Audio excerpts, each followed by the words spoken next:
It is a thrill. I love this show. You're telling me a big fat lie. I was hoping for funny crazy. I will get on stage on Broadway and I will reenact the rantings of Charlie Sheen one day. Think you can replace me with some other guy? Go ahead. It won't be the same. 'Tis mightiest in the mightiest. Do not bring Shakespeare into this. You're so smart. Oh, really? Well, so are you. Hi, everybody, and welcome to NSS. This is the Reynolds Report.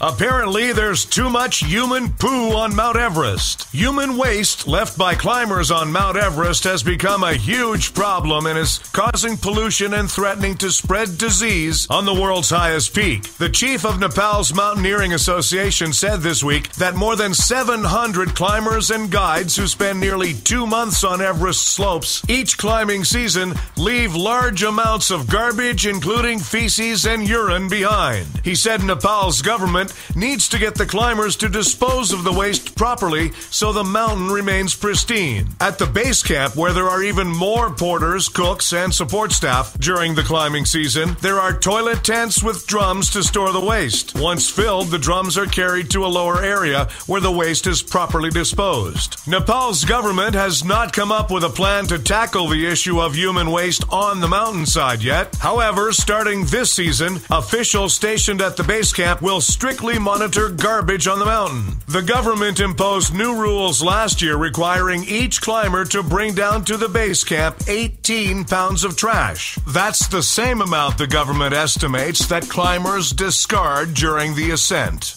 Well, here's an interesting approach. Police in Farmington, New Hampshire are rewarding residents for good behavior by issuing them with tickets that are good for free pizza and French fries. Yeah, cops are roving the town on the lookout for good citizens to reward with delicious prizes. Police are looking for people that are following the law, using crosswalks, driving properly, including wearing seatbelts, using turn signals, and so on. Nice!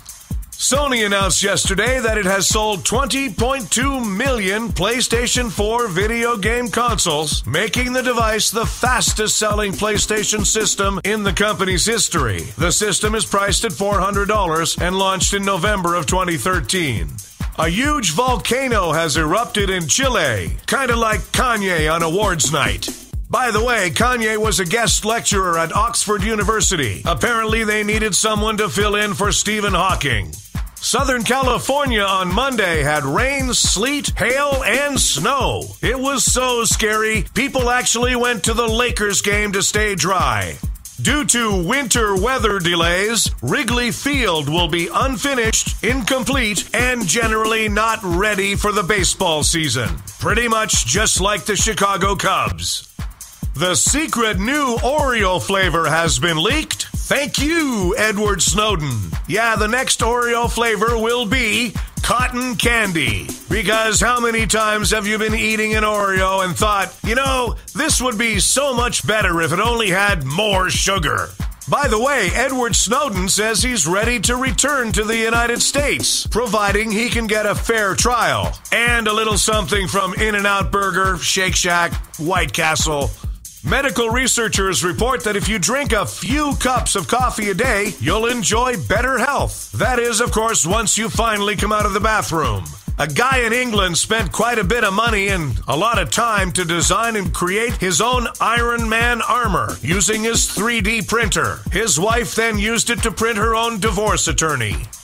The inventor of the Keurig K-Cup says he regrets his invention because it's not environmentally friendly. You know, if only someone would come up with a way to make coffee in a pot or something. How often do you get the flu? The latest research indicates that if you're over 30, you only get the flu twice per decade. Of course, each time it takes you 5 years to get over it. Thanks, everybody. We have a new episode of The Reynolds Report for you every weekday. Check out The Being Frank Show starring Frank D'Angelo. Live Tuesdays and Thursdays at 3 p.m. Eastern, right here on NSS.